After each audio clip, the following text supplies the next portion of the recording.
ঘড়িতে রাত ১২টা বাজতেই রঙিন হয়ে ওঠে ঢাকার আকাশ। পটকা ও আতশবাজির শব্দে একাকার হয় পুরো নগরী। ঢাকার বাসাবাড়ির ছাদে ছোট বড় সবাই মিলে খ্রিস্টীয় নতুন বছরকে বরণ করে নিতে উল্লাসে মেতে ওঠেন। সামাজিক যোগাযোগ মাধ্যমেও চলতে থাকে হ্যাপি নিউ ইয়ার লিখে সবাইকে শুভেচ্ছা জানানো। এভাবে নানা আয়োজনে ২০২৫ সালকে বরণ করে নিল মানুষ। সাম্প্রতিক বছরগুলোর মতো এবারও বিধিনিষেধের বেড়াজালে ঢাকা বিশ্ববিদ্যালয়ের টিএসসিতে বর্ষবরণের তারুণ্যের সেই উদ্দামতা দেখা যায়নি।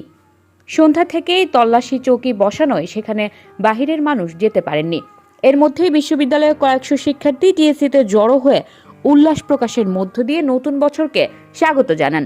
টিএসসিতে উৎসবের সেই রূপ দেখা না গেলেও রাজধানীর মানিক মিয়া এভিনিউ সহ বিভিন্ন এলাকার সড়কে লোকজনকে আনন্দ উচ্ছ্বাস করতে দেখা গেছে।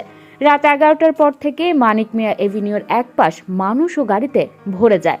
রাত ১২টা বাজতেই উৎসবে মেতে ওঠেন তারা। পুরান ঢাকা, ধানমন্ডি সহ পুরো নগরীর প্রায় সব ভবনের ছাদেও ছিল উৎসব। নতুন বছরের প্রথম প্রহরে ছাদগুলো থেকে মুহুর্মুহু আতশবাজি ফাটানো হয়। বিভিন্ন এলাকা সড়কেও আনন্দ উচ্ছ্বাসে মেতে ওঠা মানুষের উপস্থিতি দেখা যায়। এবার 31st নাইট ও খ্রিস্টীয় নববর্ষ ২০২৫ উপলক্ষে ঢাকা মহানগর এলাকায় যে কোনো ধরনের আতশবাজি, পটকা ফাটানো ও ফানুস উড়ানো নিষিদ্ধ করেছিল ঢাকা মহানগর পুলিশ। অনুমতি ছাড়া উন্মুক্ত স্থানে কোনো ধরনের অনুষ্ঠান, সভা সমাবেশ, গণজামায়াত, নাচ গান, সাংস্কৃতিক অনুষ্ঠান, র্যালি ও শোভাযাত্রার উপরেও নিষেধাজ্ঞা দেয়া হয়েছিল। তবে বর্ষবরণ উৎসব উদযাপনের আনন্দে বাঁধ ভাঙা জোয়ারে ভেঙেছে নিষেধাজ্ঞার বেড়াজাল।